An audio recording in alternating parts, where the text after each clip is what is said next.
All right, so that seems to work fine there.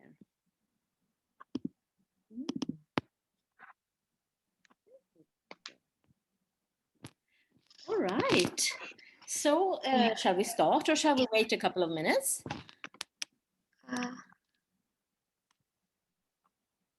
I think we can start if you like, Miss Linda. We can do so. So good morning, everyone, and welcome to this two-part workshop or presentation about literature search and reporting methodologies for different type of literature and systematic reviews. My name is Linda Ostlund, and I am the director for the National Medical Library over at Tawam campus. And I've been working with different type of literature and systematic reviews since the 90s, even actually, since I started as a librarian. And the last 7-8 years, I've been concentrating on research support, and also participating in supporting systematic reviews and meta-analysis specifically. And yes, I'm very happy to see so many of you here today. And before we start, I would like to hear a little bit from which colleges you are. If there's maybe somebody who have actually conducted a systematic review meta-analysis before. Literature reviews, I assume many of you have, but do we have anybody from the College of Medicine even maybe? Anybody here? No? Any other college? Education. Education, welcome, great. So what else? Education. Please feel free to use the microphone. Ma'am, I am from, hello, good morning everyone. I am from College of Food and Agriculture. Good morning, welcome. Food and Agriculture, great. And anything else? Hi, good morning everyone. From engineering. Engineering, lovely. That is really lovely. We start to see a lot of new systematic reviews in engineering. So very lovely. Welcome. And who else is there? Any other college? Nobody from medicine? No? I have to do that representation then. All right, everybody's very welcome. And I would also, before we start, like to thank Professor Ali Al-Masouki and Luna and all the team for inviting me and organizing this event so very well today. It is a pleasure to be with you today. And as I mentioned, we will do a two-part workshop with a break between. So the first part will be more theoretical. We'll do some demonstration as well, but it will be more a theoretical presentation. And the second one about search strategies in the afternoon will include some practice from your end and some demonstration as well, as much as we can do online. All right, so, and please, during this session, feel free to send a message in the chat and ask questions, or send a message and contribute if you have anything to please add and contribute with. Share any experience of the parts I'm talking about. Please feel free to do so at any time. All right. So the first session, we will look at the general concept of different and differences between literature reviews and systematic reviews. The session will have a focus on systematic reviews, as those are more comprehensive, but of course with specifically the searching, everything we do in a systematic review and the approach there will also be very beneficial for a literature review. We will also look at the connection between systematic reviews and evidence-based medicine, the research development and different types of systematic reviews, time requirements, teamwork in systematic review projects, reporting guidelines and requirement for systematic reviews and literature reviews, and also how to register a review protocol and using a systematic review software. In this session, there will be quite a few examples from the medical field. I hope that is okay with everybody.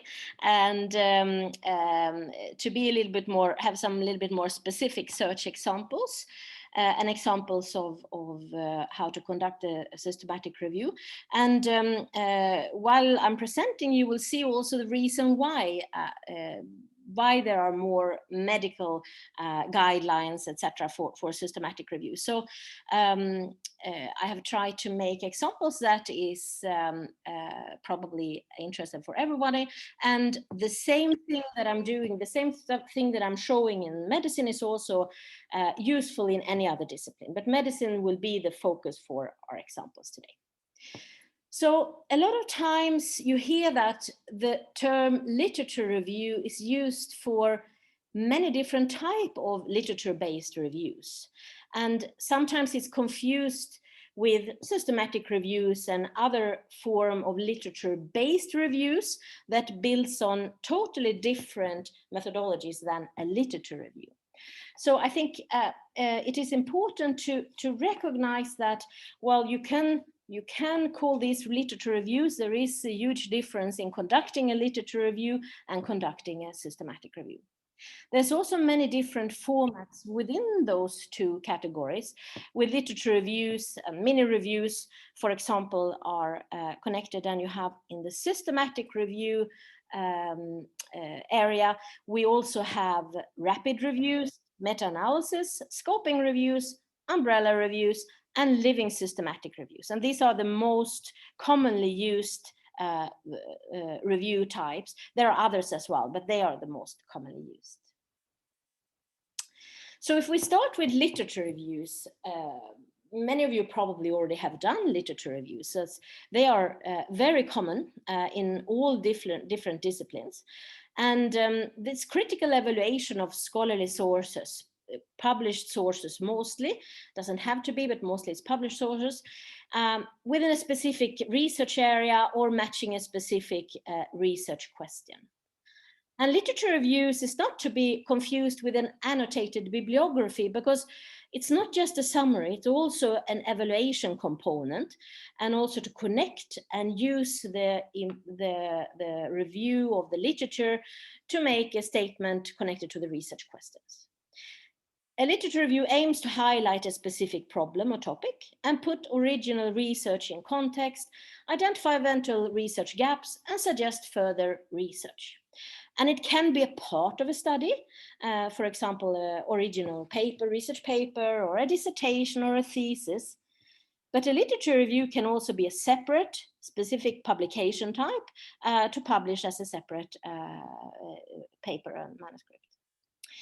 And there's no really requirement for transparent method or source selection or search documentation for literature reviews.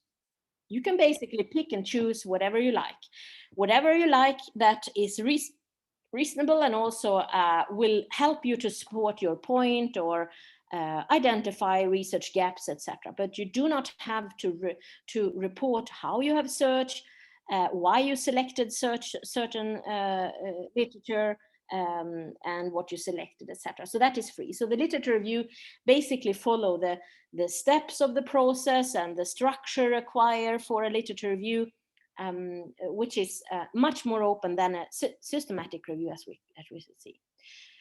In the literature review process, you basically select your topic, search for the literature, develop an argument, survey the literature, critique the literature. Here comes the evaluation aspect, and then write the review based on your point and what you found in the literature. So it's quite straightforward process.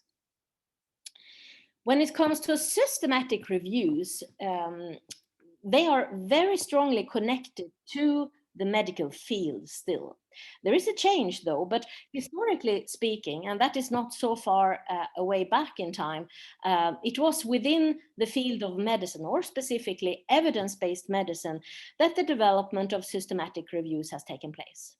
And the first systematic reviews that can be found, they date back to the mid-70s, but they are not at all in any form, or we wouldn't recognize them as a systematic review today. So I mean, that was a first attempt, but the real development and discussion about systematic reviews happens in the mid-90s.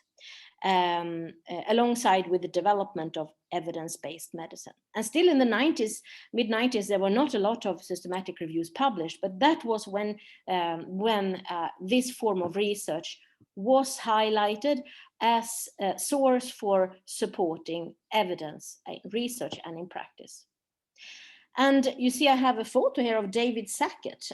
He is considered to be the father of evidence-based medicine. An article he published in British Medical Journal in 1996, lining out evidence-based medicine, what is it and what isn't it, is kind of your starting point, both for evidence-based medicine and people starting to get interested in and producing systematic reviews. So it is quite recent, because it didn't happen very quickly in the mid-90s. It's now we see the real development and increase of these kind of publications. I will show you later on in a graph, but just to get it in a perspective, Pubmed, which is the major database then for the medical field, they are very quick to get in new search, like mesh term, we can call it subject terms in their list of preferred subject terms. They're very quick with that. It's happened very quickly. COVID-19 is in since many, many months. But systematic reviews was not mentioned in PubMed's mesh until 2019. So even if it has its foundation in the mid-90s, it is now that we see the really interesting development, both in requirements and structure of how to conduct this systematic review, and in the increased number of systematic reviews. And I will show you later also that it actually do have a connection to the current pandemic and the need to find evidence to cure and to control the pandemic as well. So strongly connected to medicine, but as I mentioned, there is a huge interest and increased interest also for systematic reviews and meta-analysis outside the medical field. Oops. But if we stop a little bit, I mentioned evidence-based medicine and evidence-based practice a couple of times, and just to be on the same side with what we are talking about here, it's after all a very new concept, a medical concept. And this is called the evidence-based medicine triad, but it can also be, and it has been, translated over to any field of interest. So it is about evidence-based practice, for practitioner to base their decisions and their actions, their intervention on the patient, or maybe the client or the customer or the student's value and expectation, their own professional individual expertise, and best external evidence. So to be an evidence-based practitioner, to practice evidence-based librarianship or education or anything, you base your practice on a combination, an equal combination of the patient or clients or students' values, your expertise, and the best external evidence. And it is the best external evidence where the systematic reviews and meta-analysis comes to play, because systematic reviews and meta-analysis was specifically recommended and are recommended for providing the latest and highest evidence for practitioners. So if we look at definition of a systematic review, this is very, very specific, and I have chosen to take the definition from one of the most, I think one of the most used handbook for systematic reviews. It's a Cochrane handbook, Cochrane collaboration, which was also, I think it was launched in 1993, so mid-90s there, to support evidence-based practice and there's a library for systematic review to make them available for practitioners. And according to the Cochrane Handbook, a systematic review attempts to collect all empirical evidence that fits pre-specified criteria in order to answer a specific research question. It uses explicit systematic methods that are selected with the view to minimize bias, those providing more reliable findings from which conclusion can be drawn and decision made. Right?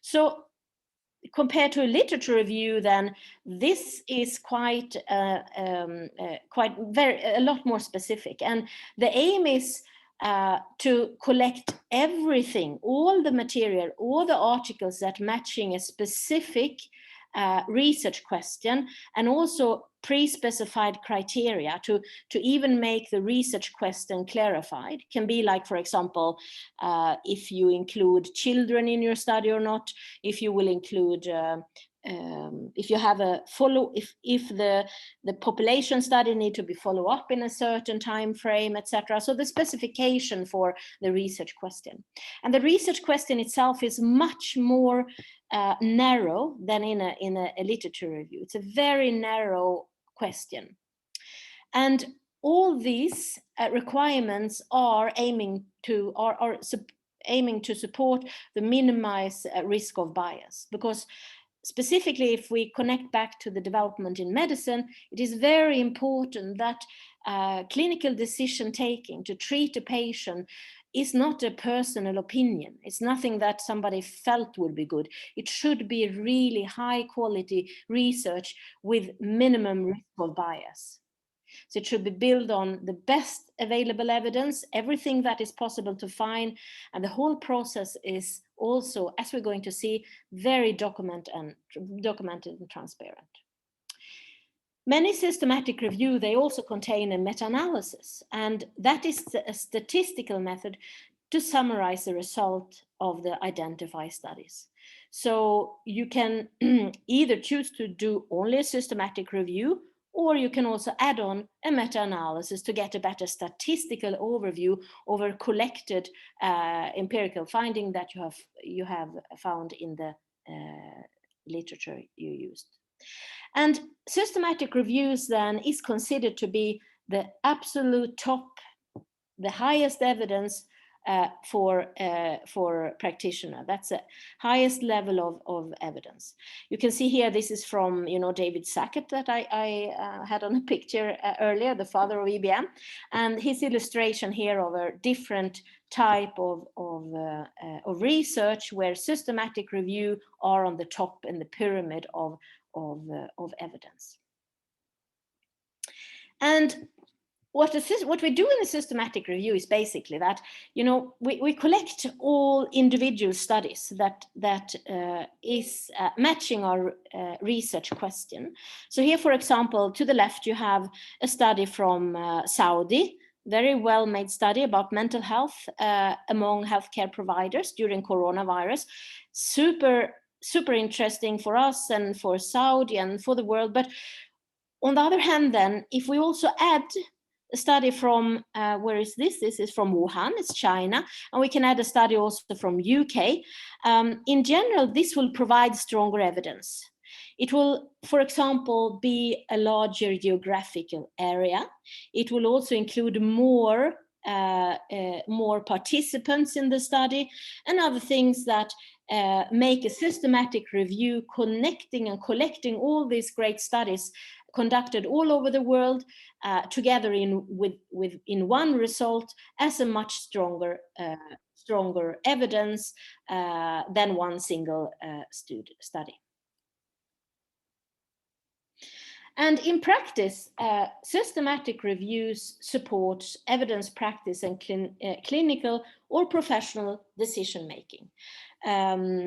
In medicine, clinicians use systematic review to support their decision about treatment or medication, etc. And in school, for example, if you're working against bullying, you maybe want to use a systematic review over that go through the best possible intervention and action to fight bullying in an educational environment, or equal, could be different types. And systematic reviews also support government decisions and policies with evidence. There are, for example, in my home country, Sweden, there's a huge team that conducts systematic reviews only for the government. So the government can take decisions about, for example, now when there is a corona outbreak, this group conduct different type of systematic reviews to support decisions that is taken for the entire country. And it also, systematic reviews also informs local and regional and international medical guidelines specifically, and other guidelines. But today it is standard, for example, WHO, all of their guidelines, that is for example, determine the gold standard of diagnosing diabetes, or any recommendation that consider all of us, are always built on systematic review recommendations. So all their guidelines, and also national guidelines, they are built up through comprehensive systematic reviews. And systematic reviews have had large impact on our life and public health throughout the history. One very famous example is a paper about infant sleep position and sudden infant death syndrome. So back in the days, there were like 50, 60, 70, up until 80 and 90, there was a little bit back and forth in regards to whether infants and babies were supposed to sleep with their face down or on the back. And I know when I was small, I think I slept with the face down, and so did my sister, who was born in the 80s. This was the recommendation in Sweden from the Swedish government at that time, based on recommendation worldwide. But early on, there were some single studies, like even in the mid 60s, that did indicate harm of that sleep position. I think 3 studies came in the mid 80s, and I remember this discussion actually. But then, I mean, it's 3, 4, 5 studies up until the mid 80s that discuss the harm. So what happened then was that it started a discussion, and this systematic review, which came out in the mid 2000, did conclude that tens of thousands of infants and small children actually have died because of the recommendation to have a sleeping position with the face down. A very tragic recommendation. But with this systematic review from, I think it's 2015, if I'm not right, if I'm not wrong, or 14, worldwide, the guidelines today is to have the child to not sleep on with the face down, to prevent sudden infant death syndrome. So systematic review have a direct impact on our lives, and that also comes with a responsibility. When producing systematic reviews, we do have a responsibility to make sure that they are conducted in a professional and detailed and recommended way, so they can be used and that they can really support the different type of uses they have in the society and in world decisions. And of course, they have played a very big role in connection to the current COVID pandemic. I have never worked so hard in my whole life with so many systematic reviews as during the start and the continuing of COVID, because there was, of course, a need to make sure that there are systematically collected evidence from all over the world, from hospitals, from government institutions, from researchers, to collect them, to provide evidence through systematic review, whether, for example, in this case, this is a systematic review about whether hydroxychloroquine can be used as prophylaxis for COVID-19. You maybe remember that discussion. I think it was specifically in US where they have a discussion about whether hydroxychloroquine could be taken to prevent COVID-19. And in general, hydroxychloroquine is a very hard drug. It's nothing that you just want to eat without considering that. And it's not even, it wasn't at that time even not shown if it was efficient or not. Or today it's not even used to, some countries have even banned hydroxychloroquine from being used in active COVID cases, not just for prophylaxis. So this systematic review has, of course, helped the decision and also us as patients, or potential patients or unfortunate patients, I would say, to get the right treatment if we fall ill in one way or another. So that is one example. We have another one. This is also COVID connected. Face mask. You know, there's a lot of anti-face mask protests and discussion about if to wear a face mask or not. I think in this country we're super good with that. I mean, enormously great intervention in this regards. But in Europe and in my country, we're still discussing, is it good or not? So a systematic review here about the use in the community for reducing spread of COVID-19 can then support further decision about implementing rules for wearing a mask to protect the community. A last one here, what works in violence prevention among young people? A systematic review of reviews. So this is an example of a review.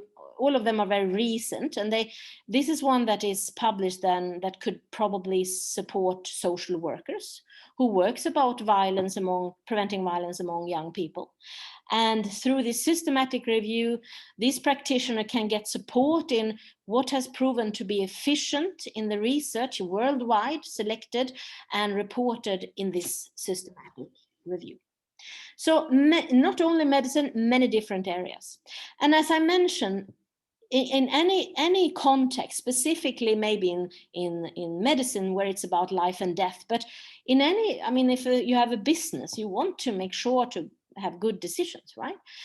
Or if you are a teacher, you would like to make sure that your practice is evidence-based, that you follow the latest research in order to support the children's learning and well-being while responsible for them in school.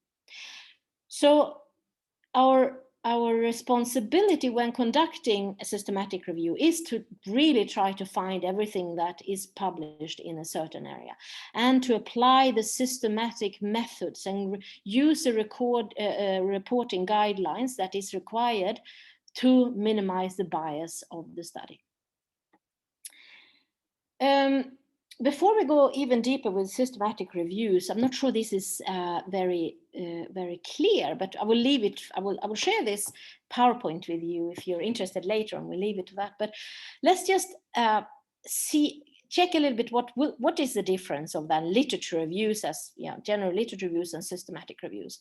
And we have talked about that it's about eliminating bias and providing evidence for practitioner, for decision makers in systematic review. In literature review, this is not enough. For literature review, they are biased. They are personal views. They are not conducted in a specific methodology that reduce the bias at all.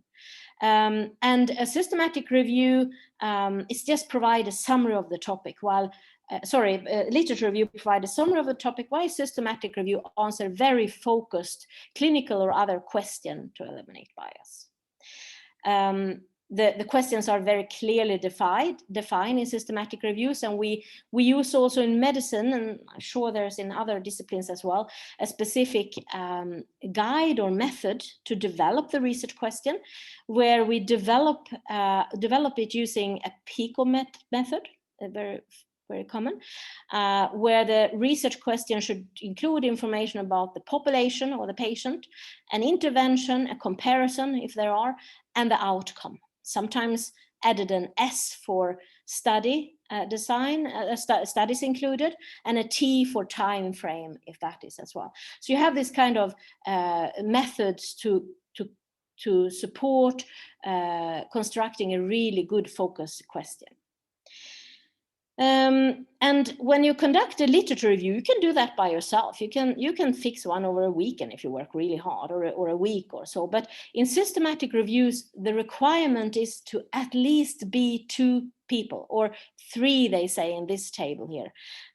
But 2 peoples are absolutely minimum. I would say there's very few systematic reviews, if it's not a very, very focused and narrow topic, where you can complete a systematic review on only 2 people. It requires a team to do that, and it also takes a long time. The average time for conducting and completing a systematic review is 18 months, 1.5 years.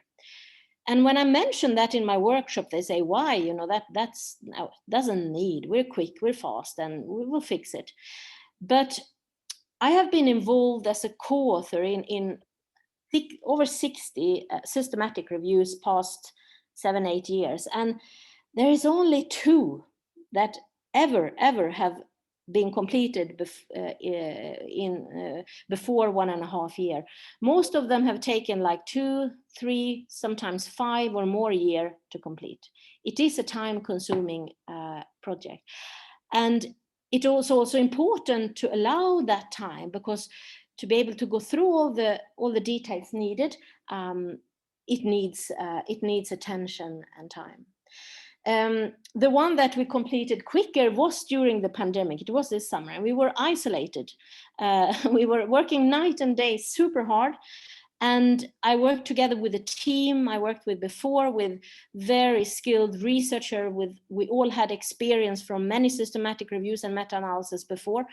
But if it's your first or some of your first systematic reviews, it is really important to acknowledge that this will take time to be able to produce something that has quality. And if you don't have the time or the team or so, maybe you should choose another type of reviews, systematic reviews, I will show you later on, that maybe suit that topic or your time frame better. Yes, so now, and systematic reviews supports evidence-based medicine and literature reviews, just for an awareness or like highlighting gaps. The systematic review process is very, very structured, and you also conduct the research in a very systematic way. So you start with identifying the issue or the research question, determine the research question. You can do that by looking at other studies and do some pre-searching, and the clinicians that are, or practitioners that are included in the team will contribute with their input over from the clinical or practical field, what will be needed. Then you write a plan. It is a strict requirement for systematic reviews and meta-analysis to have a protocol ready and also registered before you even start. If you have not produced the protocol and published the protocol, register it, and try to get into a good impact journal, they will not accept you, because they require you to show that the protocol with all the details was written before you even start the process. Because remember, it's about reducing risk of bias. And if you during the process change your approach, put in a little bit here and there, add a little bit extra, it will be biased. So a plan is a guarantee for that you will follow the requirements and also reduce the risk of bias in the process. Then we search for the studies. which is, you know, both a pre-search and complete search in different databases. We'll talk about that later on. And they are sent to some type of software to take away the duplicates and prepare for screening or shifting, as they say here. So the screening take place in two different levels. All the articles that are found, and that can be 50,000, it can be 5,000, it can be 35. It all depends on how broad your research field are, and also your research question, how open or broad your research question is. So first you start by screening on all titles and abstract to remove everything that you right ahead can see is not relevant, matching your research question. And the second part will be to go to a full text screening where you read the full papers to really determine if the details in the papers are matching your criteria that you have lined out in your protocol. You then extract data from the studies, and that is both like general information about the journal, the author, publication year, country, all these things, plus specific data that is needed for your to answer your question. And depending on if you're doing a systematic review or a meta-analysis, the type of extraction entities that you use can be different. You would probably have to consider to be more detailed and think of extracting things to generate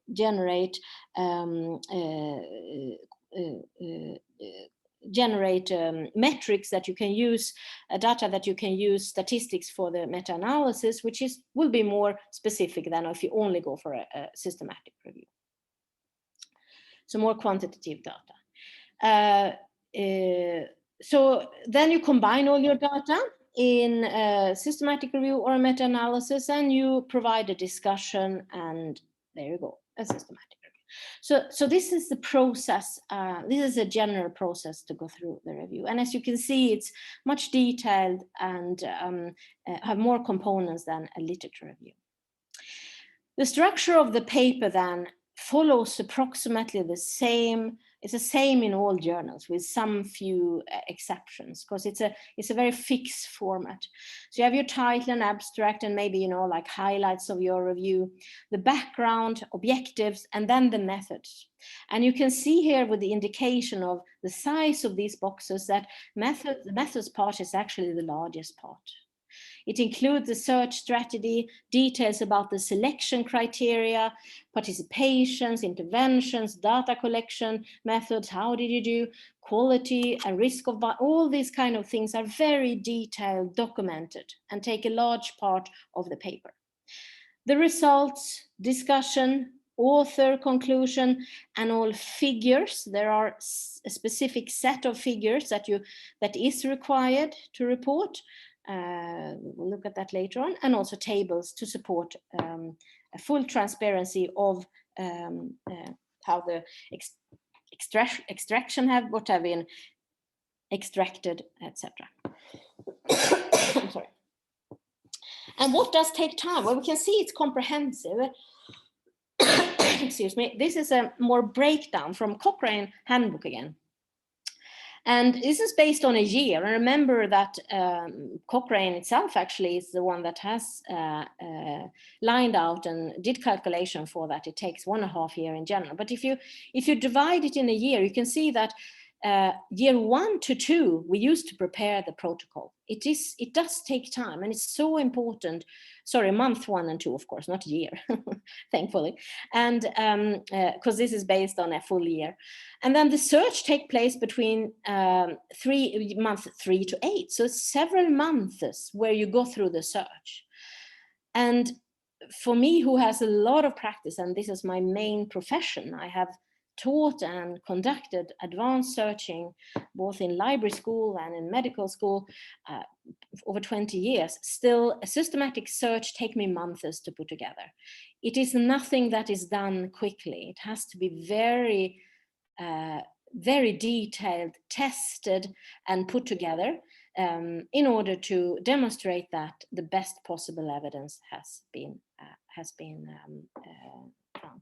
And in the afternoon, we will go through some tips and examples over how to build your systematic search. So it is very much a teamwork. Today, the reporting guidelines and like Cochrane handbooks and guidelines, they do really stress the importance to have different type of experienced people in a systematic review teamwork. And you do have to have a subject specialist. If you do a general literature review, you can do that to learn about the subject, and it's no requirement that you're a specialist. But of course, it's good, but there's no requirement. But for a systematic review, you do need to have background subject speciality, special knowledge to conduct that.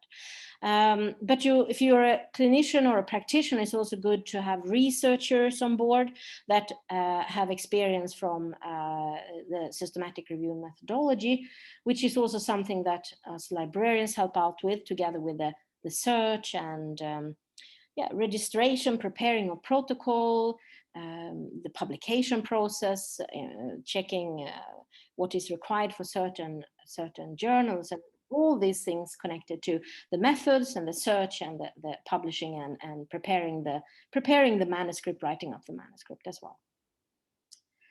We need a statistician. If we're doing a systematic review with meta-analysis and do not have really good statistical experience and knowledge ourselves, a statistician is also highly recommended to add to the team to make sure that all these pieces are conducted with the highest professional level. And many systematic reviews are produced by large international research teams, connecting specialists and methodologists, librarians all over the world. I work with teams from US and from Australia, Africa, Scandinavia, I mean, all over the world, with people I actually never met, but I have sometimes, for example, with Harvard Medical School, I'm included in the research group there, where we have produced, I think it's 5 systematic review now. I never met them, but we have over 5 years then, over this year, 5 years, have we established a good connection online, which is absolutely possible today. So it is advantage to have a large team, but it's also challenging because that's part of why it takes time. You get a good outcome and have a good professional people added to your team, but also managing and connecting and communicating with the big team all over the world, spread over the world, also do take some time, but it is definitely worth it to get a good review.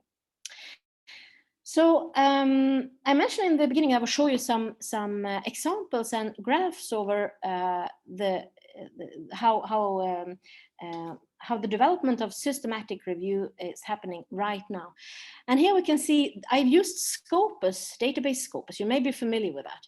And that can give us like a general overview, a graph here of, for example, how many systematic reviews that has been published throughout the years.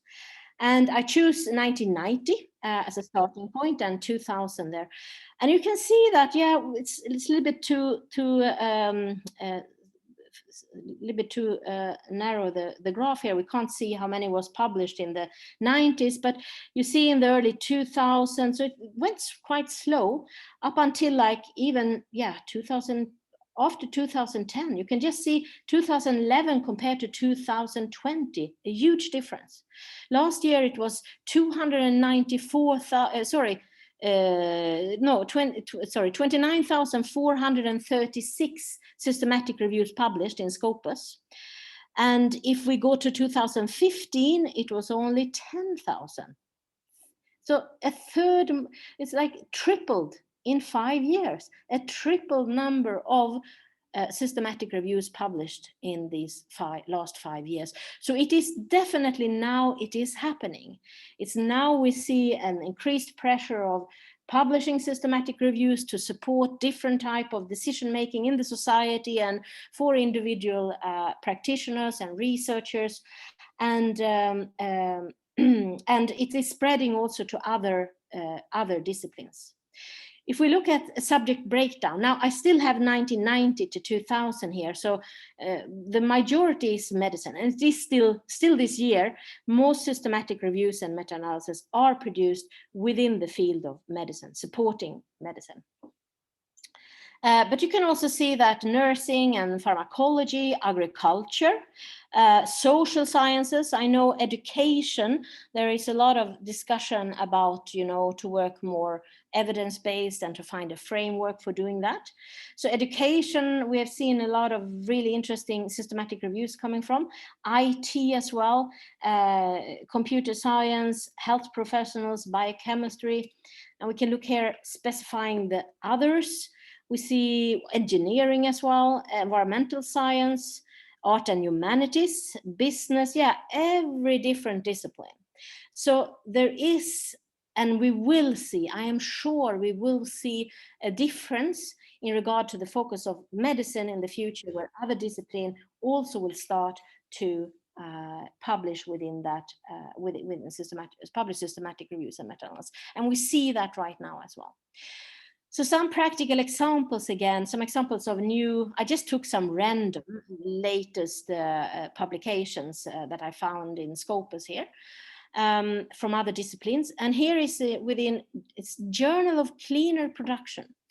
And the systematic review is about what is stopping the automotive industry from going green. It's a good question. So this is a systematic review of barriers to green innovation in the automotive industry, right? Very valid and very useful.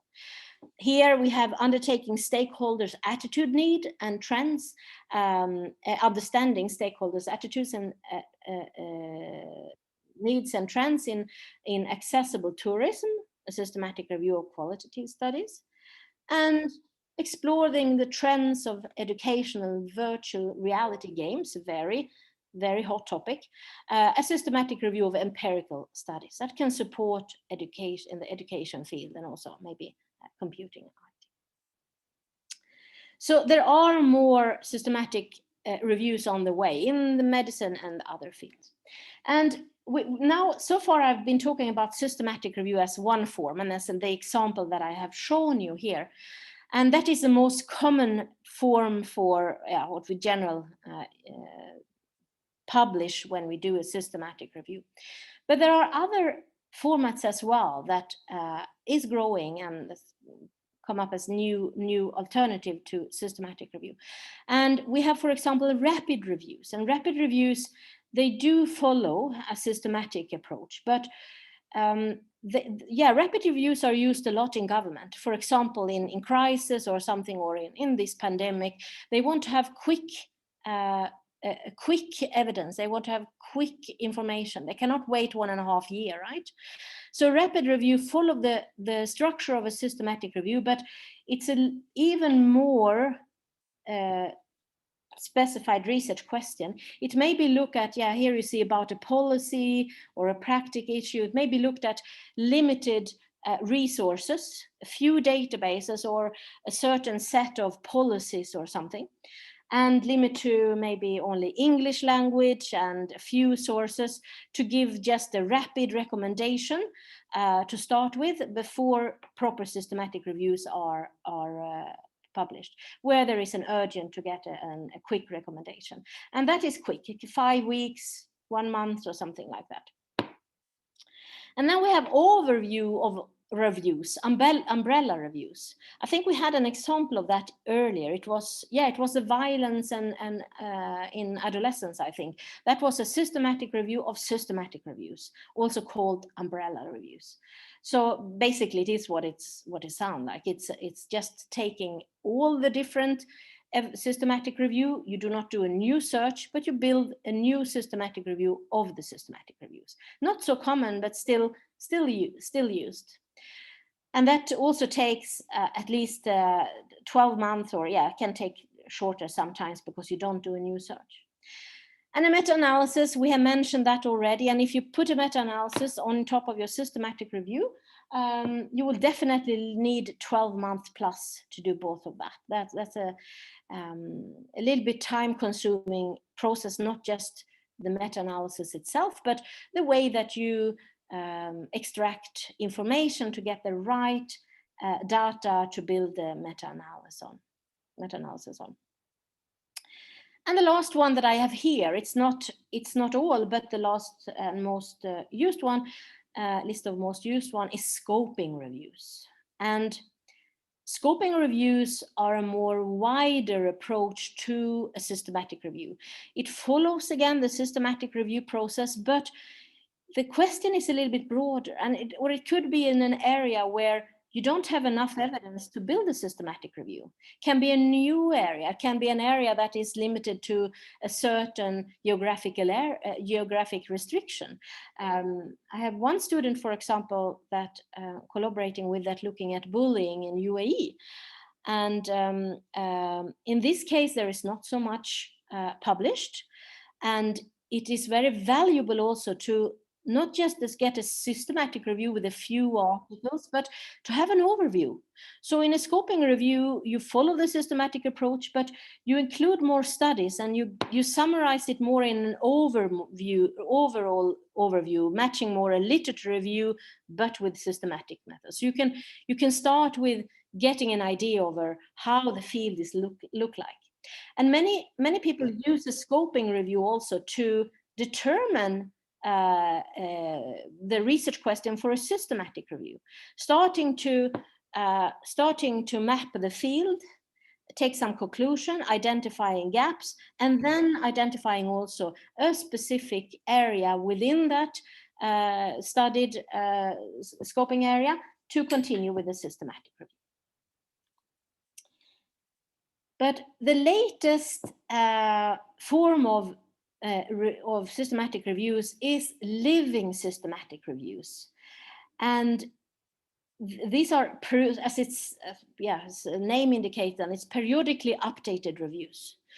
You can imagine when you have a systematic review and it takes 18 months or 5 years to finalize the search you did back in 2010. The literature will be old, and specifically if we're talking about rapidly developing fields, it won't be relevant. Your review will not be relevant to you or to the readers.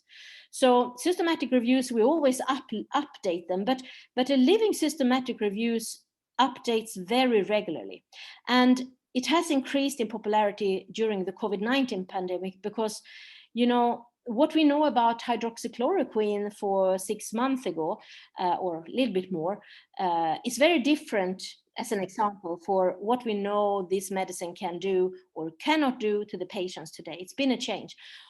We know about transmission of the COVID-19. We know about the long side effects of COVID-19. We didn't see that before. So a review that was published in May is not relevant to use today because it's old information. So living systematic reviews are very useful in new and very fast growing research areas because they will continue to produce the most recent evidence to use for clinicians, policymakers, and researchers, and any practitioners. But of course, this is a huge undertaking, and it requires lot of resources and a large multidiscipline teams. It's nothing that we can just put together as a small team here at the college. It is like huge research team at Oxford University and these institutions which are producing the systematic reviews during the pandemic. Living systematic reviews. And looking at our Scopus overview, you can see that very few systematic reviews, living systematic reviews. It's very new. 2010 is the first published living systematic review in Scopus, and you see this almost nothing up until 18, 19, but we're still talking below 10. And in this year, last year, there was like 42 living systematic reviews published. So very little still, but again, they are huge projects. And I think after the pandemic, the interest and the increase of this type of reviews, we will see that. And we already now also, I know there's discussion of also living guidelines, because of the same reason. When you have this urgent and changing situation like we have in the pandemic, a guideline that was half a year ago maybe not be relevant. So living guidelines, living systematic reviews are things that we will see more about, more of in the future as well. So method and search documentation for systematic review. There is a close connection between the quality of the search and the method documentation and the process of conducting the review and the overall quality and risk of bias of systematic review. So if we haven't done a good search, collected good material, and have a good methods that is clearly and transparent reported, we will not get a good result. That goes for all research. If you didn't find good material to work with, of course you will have a bad outcome. But for systematic reviews, this is very specific criteria. And poor search documentation and lack of method transparency, of course, reduce the usefulness of systematic reviews in evidence-based and clinical settings. So quality in process and methods are key for this kind of research. And therefore, each step of the process is very transparent, documented, and evaluated according to specific reporting guidelines to minimize the bias in both the process and the result, and to ensure then that the best possible evidence and conclusion has been found. These texts where we write up the methods are quite lengthy. I found one that is a little bit shorter here, and I just highlighted some areas to give you an idea over how detailed we report the methods and the responsibilities in the review.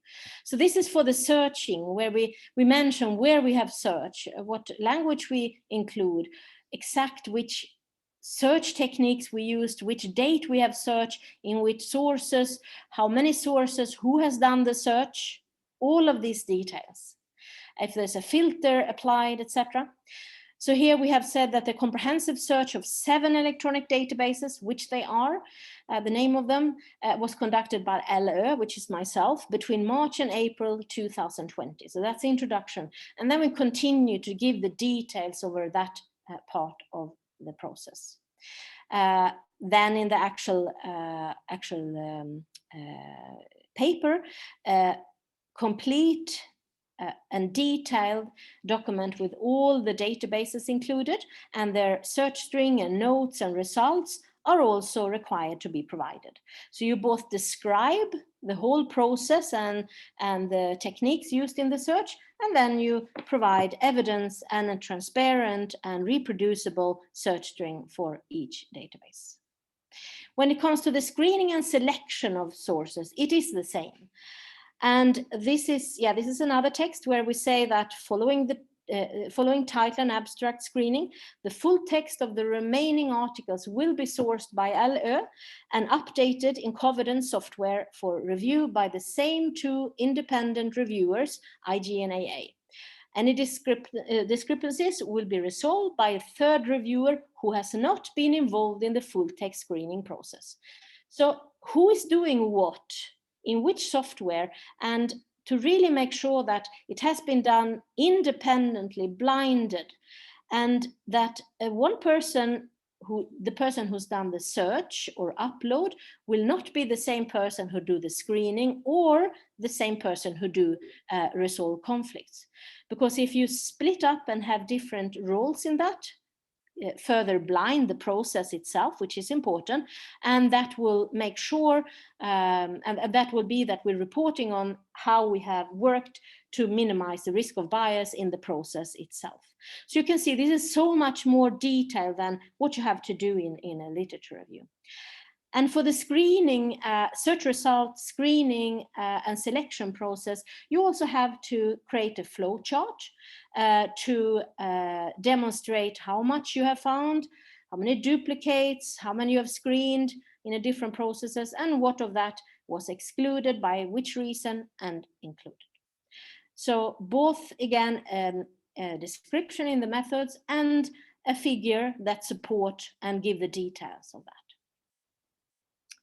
Please ignore this long text here. I will leave it for you only for the PowerPoint, but I just want to also mention that I have seen a trend in a change in also literature reviews, where there's an increased reporting of search and selection methodology also in literature reviews. And it's never it doesn't harm. It is not a requirement, but if you put down a few lines, and you have this example here, this is another COVID-19 related paper, not a systematic review, but another paper that we wrote this summer, and includes a literature review. And we put down a few lines only saying where we have searched, in which period, which search term, and what was the result. It's quickly done, and it will give so much more weight to your literature review if you report on your selection and search. So that's a really good tips to do that, even if it's not required for a regular literature review. So with the growth of systematic reviews and the growth of also using them as support for different type of government, national, international, and clinical and practice decision making, there is also an appeal for increased demand of the standardization of reporting methods to increase the quality, even further increase the quality.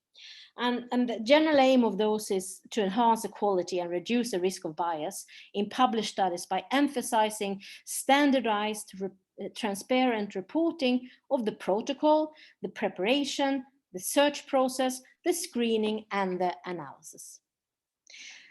And so far, there's not so many standardized reporting methods published outside the medical field. There are a few of them, but they do refer back to a general standardized reporting item that is developed in medicine. So, but I do think that this will change. We will see more standardized reporting methods fitting other disciplines as well as they develop.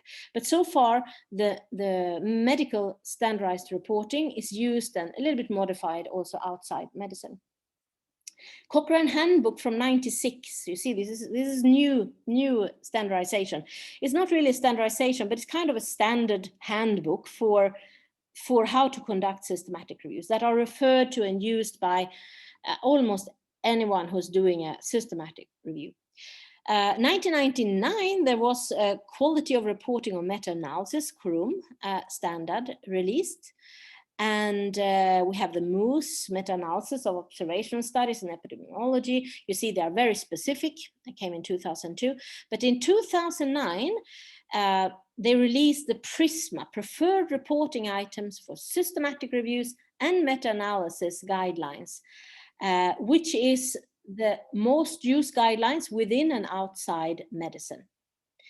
And in 2020, they published a new preprint with an update for these reporting items, emphasizing even more increased reporting of risk of bias and for updating, keeping the reviews updated, you know, the development of living systematic reviews and guidelines. It is still in peer reviewed. I think it will be published in either Lancet or BMJ, I can't remember. So, but this year we're expecting to have a new Prisma guideline to use. IOM is the latest Institute of Medicine standard for systematic reviews that is also quite popular and used. Miss Linda, let me interrupt you for a while. Yeah, there's a question from a student. Yeah, can we have this information, please? And can we reach it on YouTube site? I want to know whether she's asking about the recording or the presentation. Yeah, I mean, I will give the The recording we can. I will.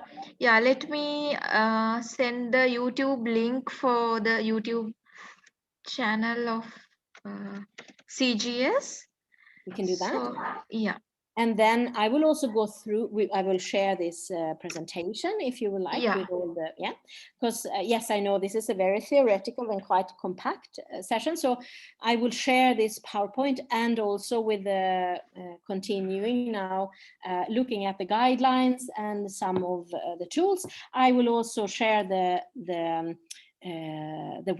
web link or web address to those tools. So these are available online.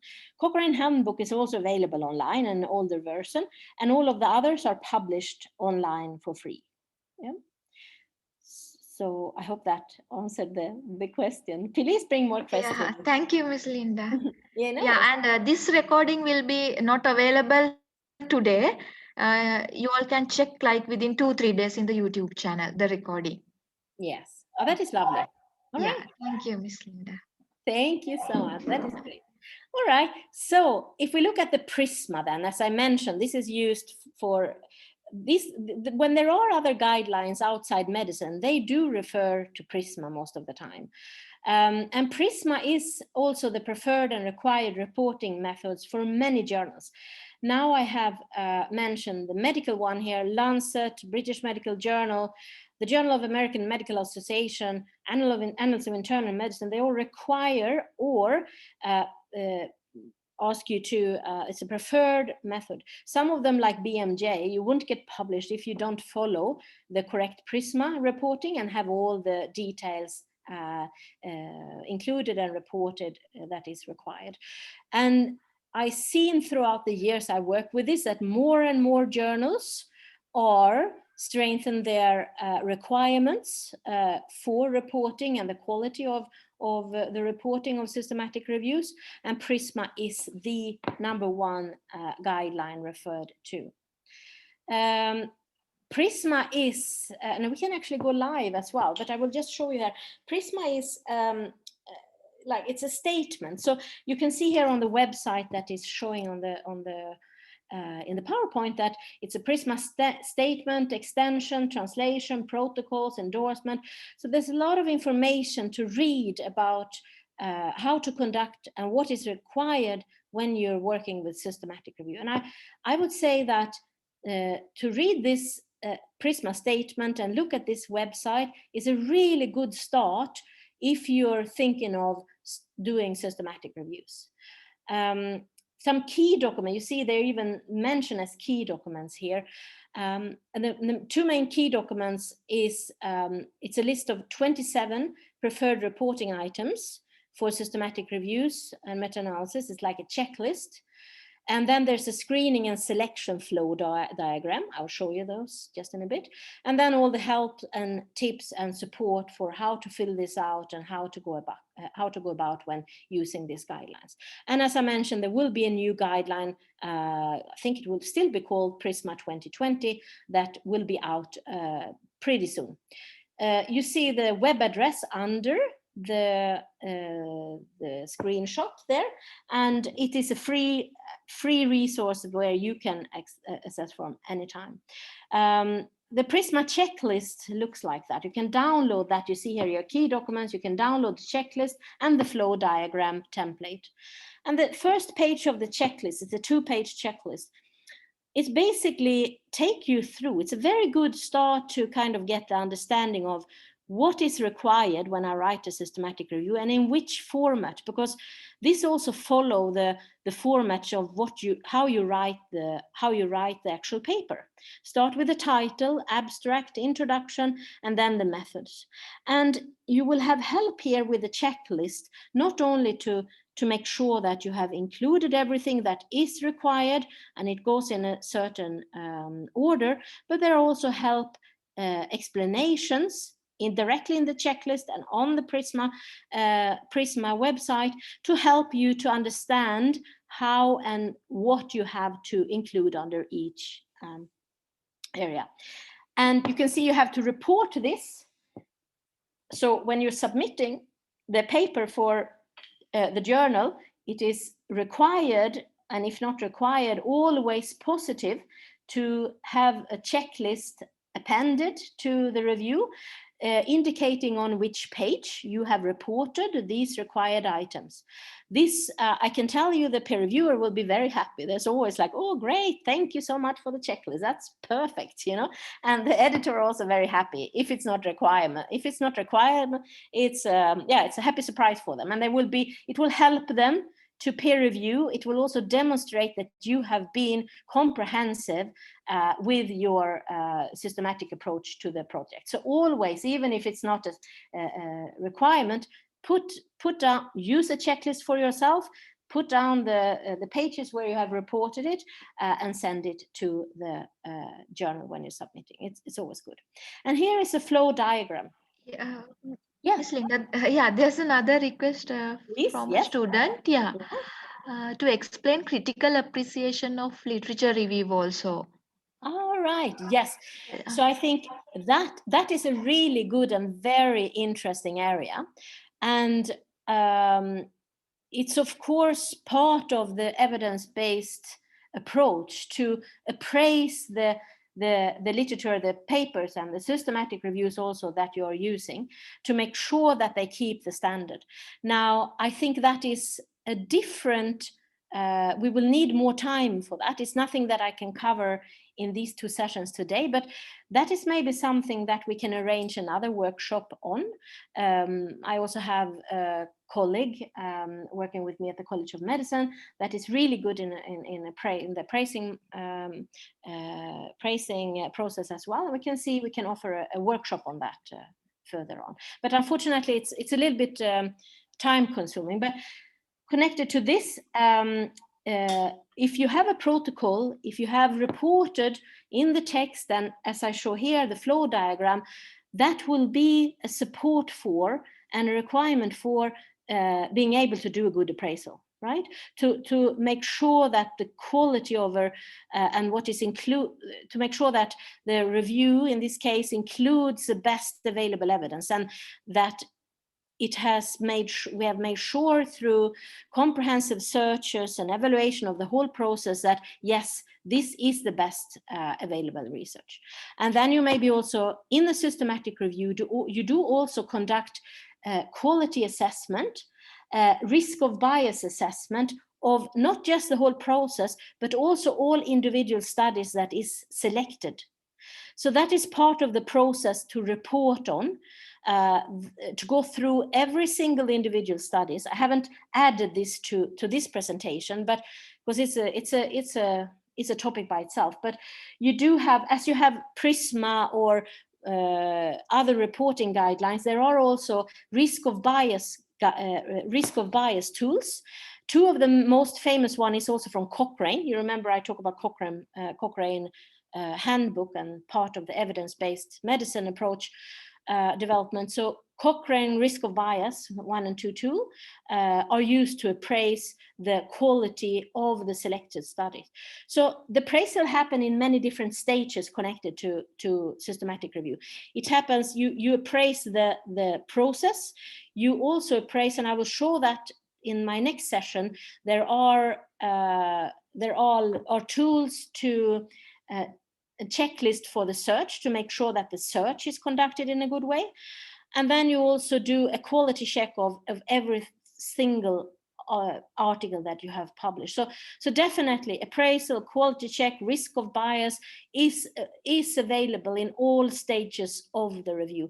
And the reporting guidelines, which we're concentrating on today then, are available to make sure that this is happening. You can see here in the checklist we have risk of bias of individual studies, describe methods used for assessing risk of bias of individual studies, including specification of whether this was done at the study or the outcome level, and how this information is to be used in any data synthesis. So everything is evaluated in the process to make sure that it keeps good quality. But yes, we'll be happy to do a session on appraisal only. Back to our Prisma here, the Prisma flow diagram we mentioned, then it lines out the part of the result of the search and the screening process, and is also always required to be included as a figure or appended to the final review. In addition then, of course, to the search specification, as I mentioned before. In addition to the overall general Prisma guideline, which is for systematic reviews and meta-analysis, latest year also with the development of other type of systematic reviews, we have Prisma Extensions. You can see, for example, that there is a Prisma for scoping reviews. We mentioned those, right? There is a Prisma for, what do we have more? Network and network meta-analysis, a new type of meta-analysis, or new, but yeah, very popular. And also a Prisma for protocols. Because in all these guidelines, the requirement for creating the protocol, which I talked about in the beginning, is very detailed described. It is a required standard for Prisma, for Cochrane, for OM, and most of the reporting guidelines that a protocol is conducted for transparency of the whole process, and the protocol can be published in a journal as a publication itself, as an article by itself, or be registered in a database. And when it comes to the Prisma reporting guidelines and journals that use that, they always want to see a registration number for where you have published your protocol in advance. And it is in advance. It should be completed, registered, or published before you start the review. This summer, we submitted a protocol to BMJ, and we also registered the same protocol in, I'm going to show you later on, something called Prospero. And we have a difference of 2 days, I think it was, between the dates where we said that we're going to start the protocol in the registration compared to when the submitted protocol. There were 2 days different. And BMJ says, sorry, no, absolutely not. You have a difference in when you're starting the review. They are super hard on that. If it's anywhere indicated that the review has already started, even if it's 2 days before you submit to the journal, you will be rejected by some journals. So this is part of keeping a good standard and make sure that there is the absolute lowest risk for bias in the process. That's why a protocol that has to be followed exactly through the process, you can't change it.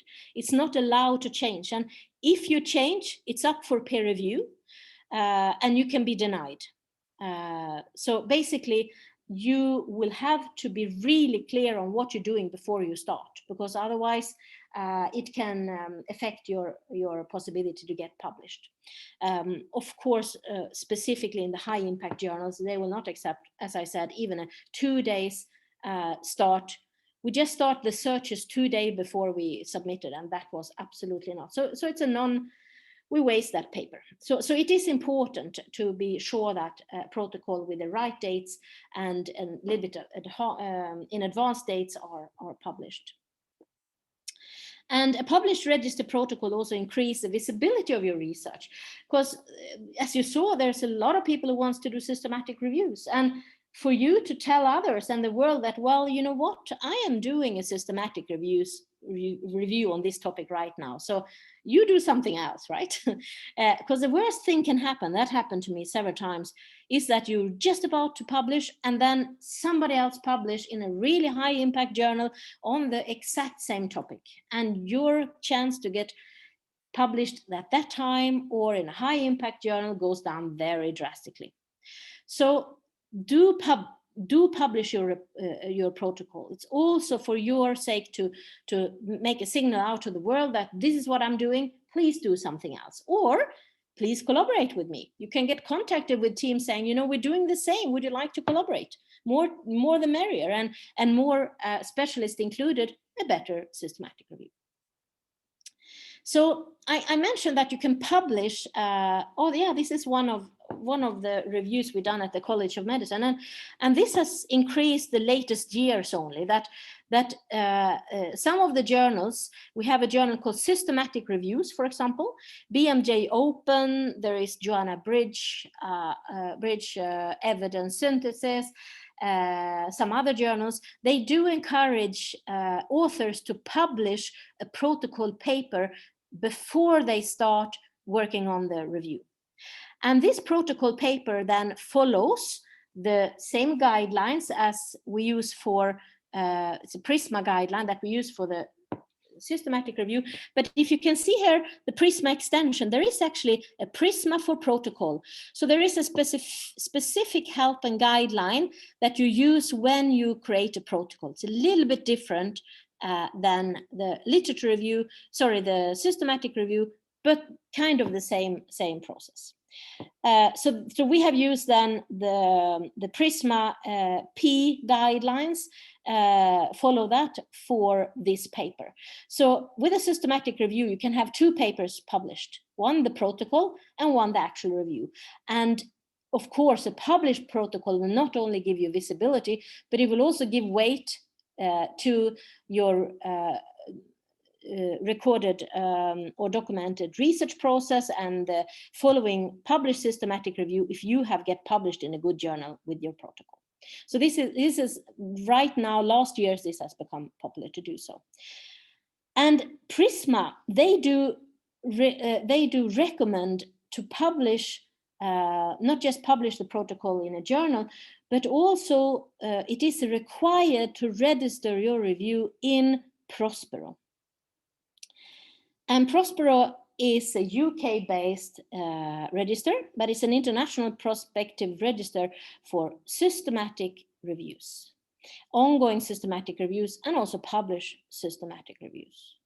And you basically follow the Prisma guideline and publish and fill out a predefined template for protocol and submit it for peer review to Prospero. That will then peer review your protocol, get back if there's something that has to be updated, and publish it on the website. We can actually go to Prospero. I will show you instead. I will go and open, I think I have Prospero open here somewhere. Let me see if I can find this word. Yeah, here it is actually. Okay, yes, here I have a template. Let me see if we can have, something like this. Okay, I'll just give you an idea then. So this is the template of a Prospero registration. And you can see then that it's following the Prisma reporting guidelines. And you also, the good thing is with this template is that you can get explanation to what you're supposed to fill out. The required fields are marked with an asterisk here. So to either to create this registration in Prospero or publishing a review, any of this will be required for you to proceed with your systematic review. And Prospero, they support a protocol of different reporting standards, such as Prisma and Cochrane. So that is a general reporting guide, reporting of protocols, a registration that you can do for different methodologies later. Yes, here we see also they have a search function. Please go in and check, because this is really good when you're starting your review and want to see if somebody else has done the same as you have, or Prospero will give you an idea if anybody else is working on that idea. Maybe you can reformat your research question to be a little bit different from what somebody else is doing, because that will of course affect the uniqueness of your paper and also the chance to get published. And yes, here is a published protocol. I will leave you to go in and have a look at that, because that's also a good place. Prospero is a good place to see what kind of systematic reviews are published or in process, and How do people formulate their protocol? What kind of research questions do they use? Now, Prospero is, however, mostly for health science and medicine, but you can also go to preprint archives, for example, to explore protocols like Prisma protocols in other disciplines as well. So here you go. Here you have Prospero with the address. So last, before we take a break, I would also like to mention that it is really good to have some kind of software to go through and work with when you're conducting the systematic review. The process is very tidy, and I still know people who do it by hand, and it is not to recommend. There can be a lot of errors. You can't do it. You can't demonstrate that it's blinded in the same way, and it basically takes a lot of time. And there's a lot of different systematic review softwares available. Most of them are purchased subscriptions like EPI, Covidence, Distiller, and SysRev. But Ryan is a free version that is open to everybody to use. And at the university, we do have a subscription to Covidence systematic review tool. And this is a really, I have tried most of those, and I haven't tried Ryan, to be honest, but I tried all the other systematic review tools for both systematic reviews and literature reviews. And I must say, based on also feedback from my collaborator, that Covidence is definitely the absolute most user-friendly and comprehensive systematic review tool that is out right now. And there's a free connection to Covidence via the UAU library. And this is Covidence. It's a very simple and user-friendly cloud-based systematic review tool. And you can use that also for literature reviews. Last week, I connected a researcher to Covidence for selecting materials in literature reviews. And people who have used Covidence before, they ask me to please upload to Covidence when they do a literature review or a commentary or anything and just want to go through the papers. Because it's so super easy and organized to go through the paper in this simple interface compared to finding a solution for sharing EndNote libraries or sending and full whatever. This is much more easy. It is Prisma and Cochrane integration. There's automatic deduplication. There's blinded functions for the screening. Extraction is there. Full text upload, mobile screening, export function. It's a one-stop shop for conducting your systematic reviews or literature reviews. And you have all steps in one page. You can see here that on the top, for example, you have, this is steps of the systematic review, very, very easy laid out. You have import reference, and you just click here, upload your file, and there you go. You have title and abstract screening, you have full text screening, and extraction. And as you go about, you will be sent to the next level only when you complete the first level. So title and abstract screening has to be completed for you to be able to do the full text screening, to follow the reporting requirements for systematic reviews. If you do a literature review, you can just import them, do a title and abstract screening, full text screening if you like, use any part of the review you like. And the same for systematic review. Don't have to do the extraction in the software, but definitely the import, deduplication, title and abstract screening, and full text is very powerful to do in this software. And while you're doing that, you see here's a Prisma, right? So while you're doing that, a Prisma flowchart will automatically be created for you. So you don't have to think of documenting the steps and the results of your screening. And this is how it looks like. It's a yes, maybe, and no button. I don't have the abstracts here, but you have the title, you have the abstract, you read it, and then you decide if it's a yes or a no or a maybe. When everybody who's included in the screening, remember in systematic reviews, we should have at least 2 screeners, preferably more. And if there is any any discrepancies in the selection, the system will send a notification with a list to a third or a fourth reviewer to resolve these conflicts. The system will take care of seeing when you have voted differently. So everything you do in the software is blinded, and when you're reporting in the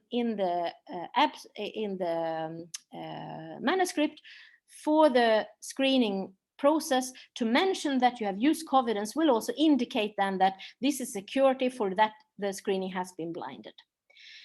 We can all the time see the team progress, who has done what, and how far we have come, but who has selected what, which articles will be blinded. But there is, if you do any mistakes, there also are, if you feel like, oh, it didn't work fine, we did a mistake here, there is a return to screen, a possibility to, in worst case, send things back to do a new screening round. But it's not recommended because it's supposed to be a straightforward process, but you can correct faulty selections if you want to do so. And lastly, in the extraction module, if you prefer to do that in Covidence as well and extracting the data in each study, you can see here the module is like, for example, then sponsoring, country, setting, comments, name, institute, all these basic characteristics. And the good thing with screening both full text in Covidence and also doing the extraction is that you will have this dual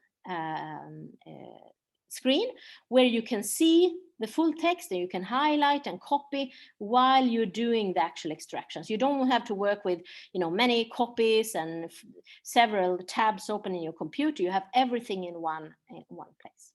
And Covidence is available for any type of review screening through the library homepage. It looks the same at the National Medical Library. You can go to Tools and Guide, Covidence, and sign up with your UAU username and password, which will give you unlimited access to Covidence. And from that account, you can invite anybody you collaborate with from any institutions, also outside UAE, from all over the world. You can collaborate and work in the cloud in Covidence. And they cannot create a new account under our subscription, but you can invite them to take part of the reviews that you have created. All right, so it's time for a break. I just want to give some general quick tips before we close. And the main tips is not to rush your review. Do take time. Just recognize that, you know, the average time for a systematic review is 1.5 years. And it is for a reason. And the reason is connected to the quality of the review. Because unfortunately, there is no good post-repair solution for systematic review. As I said, I mean, we lost our paper because we missed this small detail with a date. But if you do an incomplete search, you get into peer review, and this is comment about, you have to start from the beginning. The search, the screening, you have to take a lot of extra work. So to evaluate everything from the start, take time to spend time on your search strategy, work in teams with different expertise, and also spend time with your protocol and follow the guidelines is super important to get a good result, and for you to not get stuck in the peer review with all this feedback saying, well, you know, you have missed a couple of keywords that are key, or you truncated incorrectly, or you don't have enough screeners. We require you to increase number of screeners so there's better minimized bias for this. You have to start from the beginning. So take it slow, follow the guidelines, and also enjoy, because it is a really, even if it seems comprehensive, it is super fun to be involved in. And also, I think one part is that you work with teams, with other specialists and have other competences. So you learn a lot. You learn so much about research processes and from other people that are involved in your team, and you learn about the topic. There's no other way to go so in detail in a topic as doing a systematic review. So we will have a break now. Hi. Yeah. Yes, Miss Linda, for sure. Yeah, I have a small reminder for the participants. Yes. We will be having the second session at 1 p.m., right, Miss Linda? Correct. Yes. Yeah, and also we are hoping that you will join for the second session also. And also after we are done with the workshop, please make sure that you fill out your feedback form. I have put it in the chat box. The link is there. So we really appreciate if you spare a little bit of time to fill it after this workshop. Okay, it's a small request from them. Uh, okay, Miss Yeah. Linda. Thank you so much. Yes, and Thank and you so after much, this, after this quite comprehensive overview over the reporting guidelines and methods, we're going to be a little bit more practical in the other session and look at how we conduct really good searches. And I want you also to be prepared with your computers, and we'll do some tests and some searching together. All right. So I'll see you all at 1 o'clock approximately. Yes. Miss Lunda, shall we stop recording the first session? We can stop the recording, yes. Yes. Let's see here.